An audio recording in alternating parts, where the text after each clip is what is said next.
Good morning, sir. Ako po si Jana Marisa M. Alihaga at ito ang aking output number 2.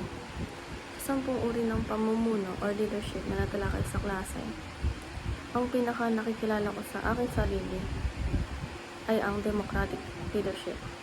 Sa madaling salita, ito ang leader na nakikinig at nakikipag-ugnayan sa kanyang mga kagrupo.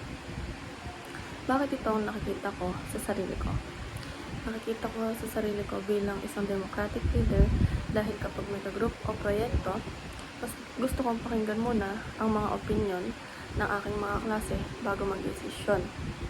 Naniniwala ako na mas nagiging magaan at masaya ang paggawa ng proyekto kapag lahat ay may boses at pagkakataon na makibahagi. Halimbawa, noong gumagawa kami ng performance task or proyekto sa subject na araling panlipunan, hindi ko agad pinili yung idea ko. Sa halip, pinakinggan ko muna yung suggestions ng mga klase ko at doon kami pumili ng pinaka maganda or mainam na plano. Dahil dito, naging cooperative ang lahat at maayos naming natapos ang proyekto na gagawin namin. Yung advantages ay lahat ng miyembro ay naririnig at naisasama ang kanilang mga idea.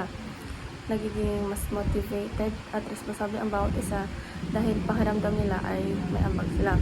Mas madali ang pagtutulungan dahil may respeto at tiwala sa isa't isa. Minsan ay matagal matapos dahil nga kailangan marinig lahat ng opinion nila. Yun yung disadvantages na yun.